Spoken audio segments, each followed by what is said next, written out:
Bọn lầnនេះយើងនិយាយពីធ្វើខ្លួនជាមនុស្សគុណភាពជាមនុស្សដែលមានគុណភាពបើតាមទស្សនវិជ្ជាលោក T Harker គាត់និយាយថា how you do anything is how you do everything ចឹងគាត់ចង់និយាយថាទម្លាប់ធ្វើកិច្ចការអីមួយវាជាទម្លាប់ដែលយើងធ្វើការផ្សេងដូចគ្នាពួកខ្ញុំសង្កេតមើលឃើញគឺអញ្ចឹងមែនជាទូទៅមនុស្សដែលបកកែគាត់ធ្វើអីក៏គាត់យកចិត្តទុកដាក់ដែរទោះបីជាគាត់មិនបកកែនៅក្នុងការងារផ្សេងប៉ុន្តែអាត្រឡប់យកចិត្តទុកដាក់អាត្រឡប់ផ្សិតផ្សងនិងអាត្រឡប់ដែលប្រឹងប្រែងអស់ពីសមត្ថភាពហ្នឹងទៅណាក៏គាត់អញ្ចឹងដូចគ្នាគាត់ថាការងារខ្លះគាត់ស្ទាត់ជំនាញថាគាត់ធ្វើច្រើនទៅគាត់បកកែជាងគេទៅតែការងារខ្លះគាត់ធ្វើអត់បកកែទេមិនមែនដោយសារតែគាត់អត់ផឹងគាត់ផឹងដែរប៉ុន្តែដោយសារតែគាត់អត់ជំនាញអញ្ចឹងយើងសង្កេតឃើញថាទម្លាប់ដែលយើងធ្វើជាមនុស្សមានគុណភាពនឹងវាជួយយើងច្រើនណាសំខាន់បំផុតគឺវាជួយឲ្យយើងរកឃើញខ្លួនឯងនឹងហ្មងរកឃើញនឹងថាតើយើងបកកែគេយើងពិតជាចូលចិត្តអីគេមិនព្រោះដោយសារយើងធ្វើអស់ពីសមត្ថភាពយើងអាចដឹងហ្មងថាតើអាមួយណាដែលយើងពិតជាពេញចិត្តអាមួយណាដែលយើងពិតជាចូលចិត្តអញ្ចឹងយើងអត់សូវខាតពេលច្រើននេះ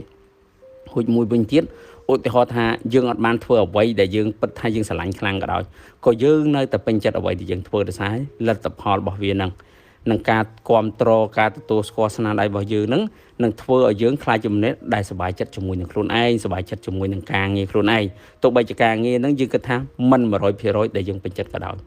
អញ្ចឹងការបង្កើតទម្លាប់ធ្វើអីដែលយកចិត្តទុកដាក់ដែលអស់ពីសមត្ថភាពហ្នឹងគឺជួយយើងបានច្រើនមែនទែន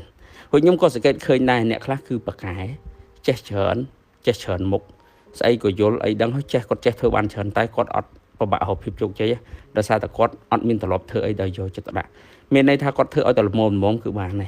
អត់ចង់យកឲ្យល្អបំផុតណាទោះបីតែរៀនក៏គាត់រៀនល្មម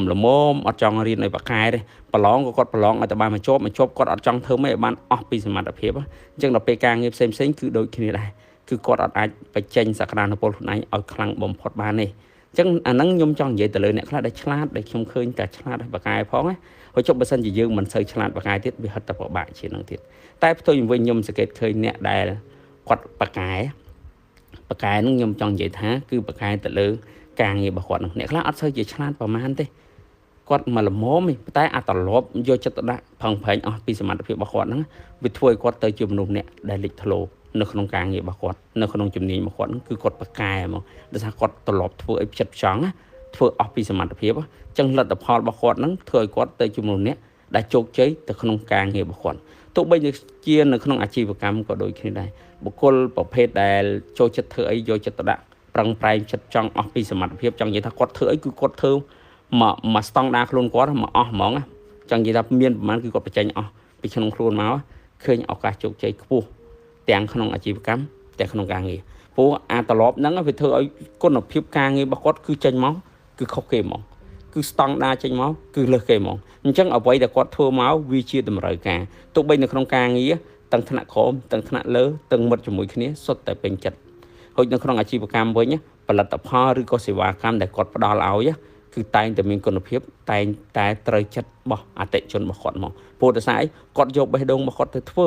គាត់ចេញពីទឹកចិត្តរបស់គាត់ហ្មងមកទំហឹងហ្មងបើបានធ្វើគឺអស់ពីចិត្តហ្មងអញ្ចឹងចេញមកគឺមានគុណភាពអញ្ចឹងដោយសារតែឃើញហេតុផលអាហ្នឹងបើទៅខ្ញុំយកប្រធានបទយកនិយាយដើម្បីដាស់តឿនហើយក៏លើកទឹកចិត្តដល់បងប្អូនទាំងអស់គ្នាដែលបានស្ដាប់ហ្នឹងគឺបើសិនជាយើងមានត្រឡប់មួយធ្វើអីឲ្យទៅរួចពីដៃ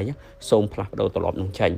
ផ្លាស់ប្ដូរត្រឡប់នឹងចេញហើយដាក់ទម្លាប់ថ្មីទៀតធ្វើអីមួយក៏ដោយធ្វើឲ្យយកចិត្តទុកដាក់សូម្បីតែបោះផ្ទះក៏ដោយគឺបោះដោយយកចិត្តទុកដាក់បោះឲ្យស្អាតឲ្យនិយាយចំយកចិត្តទុកដាក់បោះហ្មងជិះម៉ូតូក៏ដោយជិះដោយយកចិត្តទុកដាក់ជិះឲ្យស្អាតបើថាគឺជិះពីក្រោយយើងនឹងមានអារម្មណ៍ថាជិះមួយយើងគឺ safe ជិះមួយយើងគឺមានអារម្មណ៍ថាសុវត្ថិភាពជិះមួយយើងមានអារម្មណ៍ថាស្រួលអានឹងឧទាហរណ៍តែយើងជិះម៉ូតូបើកឡានក៏យកចិត្តទុកដាក់ក្នុងការបើកឡានដែរធ្វើអីមួយក៏ដោយគឺព្យាយាមយកចិត្តទុកដាក់បង្កើតវាទៅជាទម្លាប់អញ្ចឹងរាល់ការងារទាំងឡាយណាដែលស្ថិតនៅក្រោមទំនោរខុសត្រូវរបស់យើងគឺសិតតែចេញពីការយកចិត្តទុកដាក់របស់យើងមានន័យថាយើងមិនមែនធ្វើឲ្យទៅរួចពីដៃទេដល់ពេលត្រឡប់ហ្នឹងវានឹងរុញឲ្យយើងខ្លាចជាមនុស្សឡើងមួយកម្រិតទៀតគឺប្រសើរជាងមុនបាទសូមអរគុណ